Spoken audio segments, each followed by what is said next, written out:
Hello, welcome to another addiction recovery video. Welcome to the podcast. If you listen to the podcast, my name is Paul Garrigan. It's a bit noisy out here today. My neighbours have decided to use this as their new meeting place outside, just outside my window, so it might be a little bit noisy, but not to worry. So what I want to talk about today, I've talked a lot about sort of living without alcohol, and about how great life can be, when we give up alcohol and the challenges we face when we give up alcohol. But one thing I haven't really talked much about is how to get through that initial first stage of withdrawals. And this is very sort of this is the point when people are most likely to relapse, because there can be a bit of discomfort, and there can be this desire to escape the discomfort. And I went through withdrawals many times. I never had seizures or anything like that, but I did have some pretty nasty symptoms, including things like hallucinations and lots of body pains and just lots of anxiety and stuff like that. And it was unpleasant. But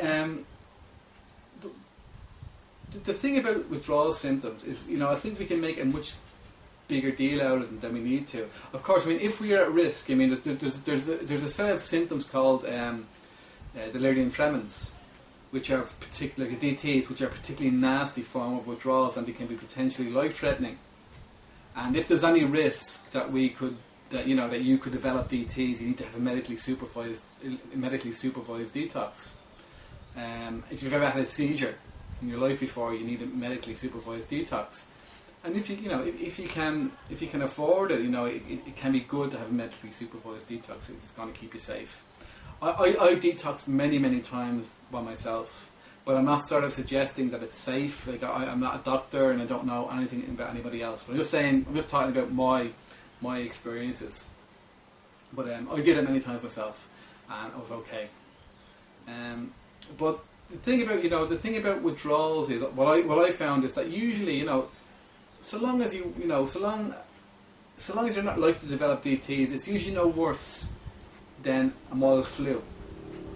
And that might sound like downplaying withdrawals, but it's a fact. The reason the withdrawals feel so much worse is because we know that how easy it would be to escape them. That's the sort of the thing that makes the symptoms harder to deal with. Because if I've got a flu, it'll just put me in bed. But there's no, it can be very, very uncomfortable, and I can be in a lot of pain all over my body and whatever. But the difference with the flu is I know there's nothing I can do to stop it. I know that I just have to put up with it.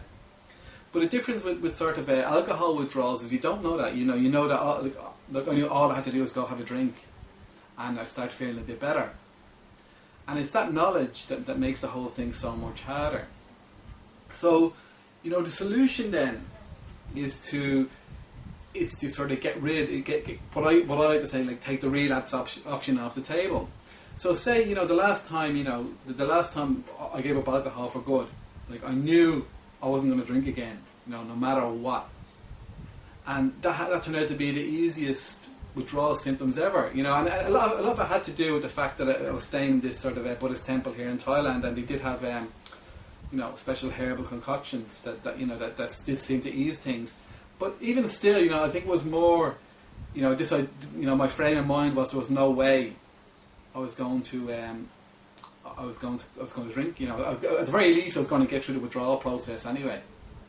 And so the fact that I removed that option from the table, it just made everything easier. It just becomes a case of getting on with it. Because, the thing that makes withdrawals so much harder is when you're in that mind, will I, won't I, will I drink to make myself feel better, will I give up now? That's the thing that makes it so much harder. But once all that rubbish is gone, it's just sort of plain sailing, it's sort of uncomfortable for a few days, but so what? That's what you're going to do about it. That's the way it is. And that's not to downplay anyone's symptoms, but it's just the way it is. And the one thing but the hardest part are the cravings, and but it's no good just saying I won't have any cravings. I mean, the fact that, you know, if you are fully committed, you know, if you're saying, I'm you know, I'm not going to give up no matter what happens, the cravings should be less, but they're still likely to come up. And what I found was that when I used to have cravings, I used to sort of actually get a sensation in my body. And what it was, I used to always like to for some reason, I don't know, it's crazy, but I used to always like to rub my chin when I was desperate for a drink. And I don't know if that's just me, and I don't know why it's like that, but that's just the way it used to work with me. So every time, you know, I'd be desperate for a drink, I start rubbing my chin. Maybe it's like my throat's dried on it. But what I found with the cravings is when I'd have a craving, that sensation would arise as well. So rather than focusing on the thought, I'd try to focus on that sensation. And that because I don't think there's much point in trying to ignore the craving, because, you know, as you say, what you resist persists. But if you can move your attention away from the actual craving to this sensation, if you have a sensation in your body, it's much easier to deal with that. And it's sort of, you know, and you notice that this sort of, you know, the cravings just come and go. They're not there all the time, but they can be but they can seem to be much more prolonged if you start to fight them. Because what happens is, you know, a craving arises, you know, a craving starts, you know, you start thinking about, oh, I'd love to drink again, I want to drink again, I'm in too much discomfort. But if you just sort of, you know, observe that thought, it'll just go away of its own accord. But what happens is when we sort of, you know, start entertaining it, or start fighting it, or start, you know, or start sort of romancing it, or whatever, that's when it can last much, much longer, because we're creating all these extra thoughts associated with it. But the average thought about drinking, it doesn't only last a few minutes and then it's gone again. But, you know, there are things we can do to prolong it, and we want to avoid it. And that's why I say it can be better to just focus on the sensation that thought is creating in the body. Because that just it makes it easier to be more objective, rather than being swept up in the thought of drinking again. And the other thing about withdrawals is, you know, which is very, very important, is this thing, you know, about, you know, showing yourself some compassion, because withdrawals are uncomfortable. You are suffering, and if you're suffering, you deserve to be consoled because you're suffering. And the best person to offer you that consolation is yourself. Now, what I'm not suggesting is that you sort of wallow in withdrawals, because that's very, very bad. You know, that's very, very bad. The last thing you want to do is wallow in your suffering. But what you can do is sort of is just be very, very kind to yourself, and to not feel bad about feeling bad. And, you know, I think I've talked about this on here before, I'm not sure, but the one way to do what I do when I'm very worried, the same thing you could do when you're dealing with withdrawals, is this thing: you sort of imagine yourself as a very small, frightened child, like who was very terrified and very hurt and all that sort of thing, and you sort of imagine, you know, you try to focus on consoling that child in your mind. So you're going like there, you know, sort of, you know, really gently consoling that child in your mind, that's you. And doing that is sort of, you know, it can really ease, you know, whatever discomfort you're feeling, because a lot of this stuff is because, you know, like you're sort of, your mind is raising all these alarm bells, because, you know, as far as your brain's concerned, it's associated drinking alcohol with your internal reward system. So it's sort of it assumes that the fact that, you know, you're feeling these withdrawals, and, you know, that it feels you're doing something wrong, and so it's starting to get very stressed. So you have to sort of, you know, soothe yourself.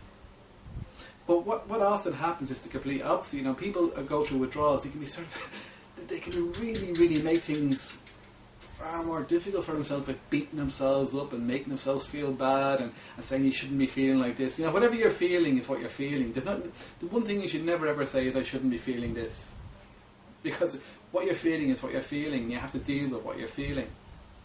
So, you know, so this idea of sort of, you know, showing yourself some comfort, you know, is really, really important, I believe.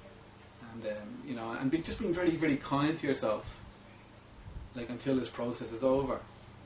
because you deserve, you're suffering and you deserve to be consoled. And it's very, it's very unlikely that you're going to get the level of consolation you need from somebody else. I think it's something you can only really give to yourself, because nobody else has the patience or the time or or the knowledge for how to give that. So it's something that you sort of do need to give to yourself. So that's another important way that you sort of get through withdrawals. And something else that helps me as well, I think it's important to to have a clear idea of why you're doing it. See, what would often happen with me when I tried to give up alcohol is I'd give up alcohol I'd have all these, I should give up alcohol.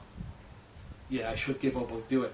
And I'd start it, but once you're in the middle of sort of, of the withdrawals, unless you have a very, very good reason to continue, you're not going to continue. So you have to have that good reason, a clear reason before you start. A very clear reason. And it has to be strong enough. If you have some vague idea, I think my life is going to get a bit better if I stop drinking. It has to be much more clearer than that, and it has to be something you really, really feel excited about, and it has to be something very, very positive. Because the reality is fear. Fear is not a very, very good motivator for anything, because we tend to work. We tend to sort of be more motivated by gaining something than the risk of losing something. It grabs our imagination a bit more. So if you can think of a very, very positive reason, to get sober, and something that really gets your juices going, if you can have that and focus on that, it'll also help you get through your withdrawals. And finally, the thing to remember as well is the withdrawals is just a short period of time. And where you feel a bit of discomfort, maybe the same as a mild flu, it's a bit of discomfort, but it's not going to last. Things are going to get better. It's just a matter. It's just a matter of waiting a few days, and then, it's easy for me to say, but I mean that's all it really is. And the benefits of doing it, this opportunity for a wonderful new life, it's something. It's well worth any discomfort. But as I said earlier on, if you believe that you're at risk of severe withdrawal symptoms, do take that seriously and do get the proper sort of medical advice. So anyway, that's what I want to talk about today. If you have any questions, please leave them on YouTube or visit my website, paulgarrigan.com, paulgarrigan.com. I've also got my other website, brandnewchapter.com. So thanks very much for watching, and goodbye.